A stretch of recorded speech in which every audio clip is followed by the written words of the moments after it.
Hi அஸ்ஸலாமு அலைக்கும். Welcome back to my channel Raihana vlogs. இந்த உலகத்தில் இருக்கிற எல்லாருக்கும் வேண்டி நான் துவா செய்கிறேன். எல்லா வித ஹாப்பினஸோடையும் எல்லாரும் இருக்க நான் இறைவன்கிட்ட துவா செய்கிறேன். ஸோ வாங்க வீடியோக்குள்ளே போகலாம்.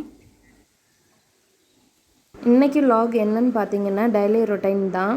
ஆஃப்டர்நூன் லஞ்சுக்கு மீன் குழம்பு தான் வைக்க போகிறேன். காலையில் மீன் வாங்கியாச்சு. என்ன மீன் பார்த்தீங்கன்னா பாறை மீன் தான் வாங்கியிருந்தேன்.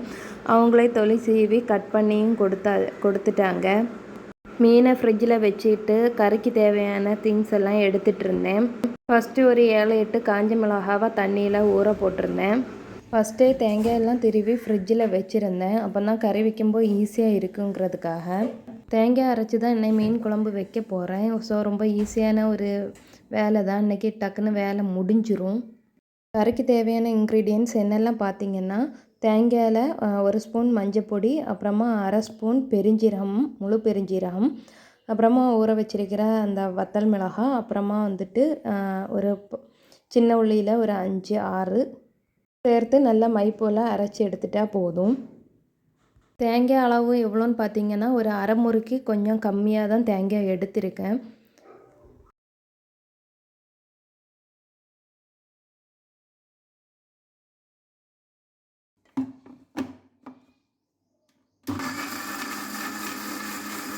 இந்த கறிக்கு முருங்கைக்காய் போட்டால் நல்லா இருக்குன்னு சொல்லிட்டு கடையில் போய் பார்த்தேன், கிடைக்கல. அப்புறம் ஒரு வீட்டில் போய் கேட்டு எப்படியா முருங்கைக்காவை ரெடி பண்ணி கொண்டு வந்தாச்சு. அதில் பாதி முருங்கைக்காய் எடுத்து கட் பண்ணி வச்சாச்சு.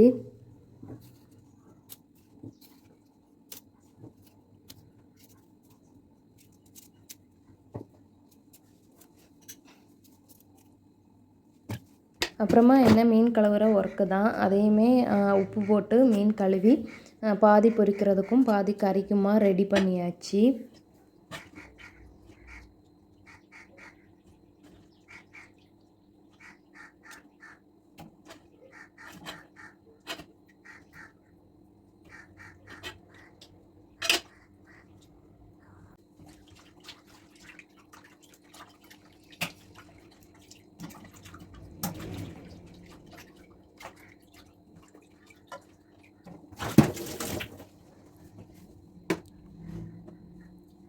அப்புறமா மண் சட்டியில் வச்சா தானே கறி நல்லா இருக்கும். அதனால் மண் சட்டியை வச்சுட்டு கறிக்கு தேவையான தக்காளி, பச்சை மிளகாய், கருவேப்பிலை, கட் பண்ணி வச்சுருக்கிற முருங்கைக்காயும் சேர்த்துட்டு அரைச்சி வச்சுருக்கிற மசாலாவையும் சேர்த்துட்டு கரைச்சி வச்சுருக்கிற புளியையும் சேர்த்துக்கலாம் தேவையான அளவுக்கு.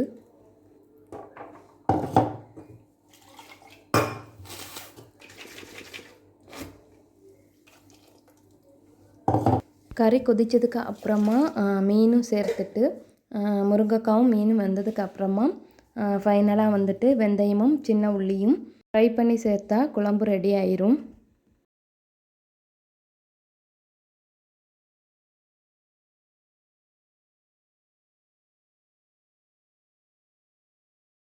அப்புறமா மீன் பொரிக்கிறதுக்கு தேவையான மசாலா ரெடி பண்ணலாம். மிளகாய் பொடி, மஞ்சள் பொடி, உப்பு, தேவையான அளவு உப்பு, நல்ல மிளகு பொடி, லைட்டாக பெருஞ்சீரக பொடி, கொஞ்சமாக இஞ்சி பூண்டு பேஸ்ட்டு சேர்த்து நல்ல மசாலாவை மிக்ஸ் பண்ணிக்கிட்டு மீன்லேயும் மிக்ஸ் பண்ணி வச்சாச்சு.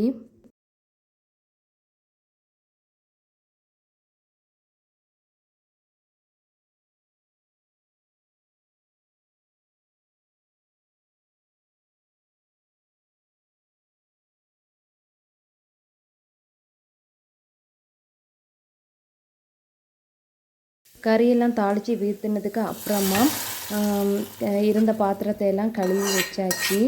அப்பப்போ உள்ள பாத்திரங்களை அப்பப்போமே நீட் பண்ணி வச்சிருவேன். இல்லாட்டா கிச்சன் பார்க்குறதுக்கே பிடிக்காது. கையோடு எல்லாம் செஞ்சுட்டா வேலையும் சீக்கிரமாக முடிஞ்சிடும். அப்புறம் நம்ம கிச்சனில் வந்து நிற்க வேண்டிய அவசியம் இருக்காது. நம்ம பாட்டுக்கு அடுத்த வேலையை பார்த்துக்கிட்டு இருக்கலாம். நெக்ஸ்ட்டு என்ன வேலைன்னு பார்த்தீங்கன்னா மீஷோவில் இருந்து ஒரு ஸ்டாண்டு வாங்கியிருந்தேன். அந்த ஸ்டாண்டை அன்பாக்சிங் வீடியோ ஒரு ஷார்ட்ஸில் போட்டிருக்கேன். அந்த ஸ்டாண்டை தான் இங்கே ஆர்கனைஸ் பண்ண போகிறேன். இந்த இடத்துல வந்துட்டு இந்த குப்பியெல்லாம் எடுத்துக்கிட்டு அந்த ஸ்டாண்டை வச்சு ஆர்கனைஸ் பண்ண போகிறேன்.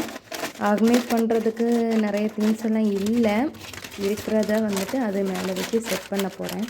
ஃபஸ்ட்டு வந்துட்டு ஒரு பேப்பரை கட் பண்ணி அது தக்கன கட் பண்ணி போட்டாச்சு. போட்டுட்டு அதுக்கு மேலே திங்ஸ் வைக்கலாம் அப்படிங்கிறதுக்காக கவுண்டர் டாப் மேலே இருக்கிற திங்ஸ் எல்லாம் மாற்றிட்டு அந்த இடத்த நல்லா நீட் பண்ணிக்கிட்டு அந்த ஸ்டாண்டை அந்த பக்கத்தில் வச்சு செட் பண்ணியாச்சு.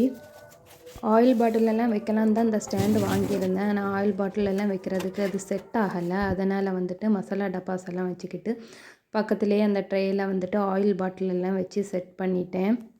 கத்தி கரண்டி இந்த ஐட்டம்ஸ் எல்லாம் அந்த ஸ்டாண்டு மேலே வச்சு செட் பண்ணிக்கிட்டேன்.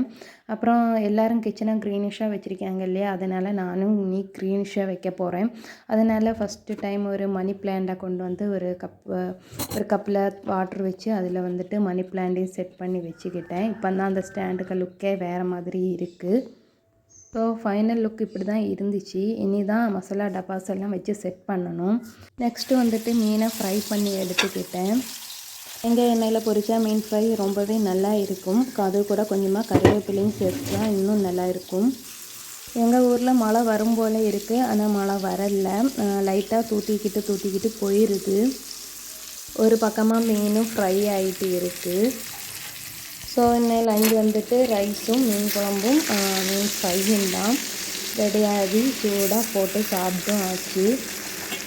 ஸோ இனி நெக்ஸ்ட்டு வ்ளாகில் பார்க்கலாம். என்னுடைய வ்ளாக் பிடிச்சிருந்தா ஷேர் பண்ணுங்கள். என்னுடைய சேனலை சப்ஸ்கிரைப் பண்ணி வச்சுக்கோங்க.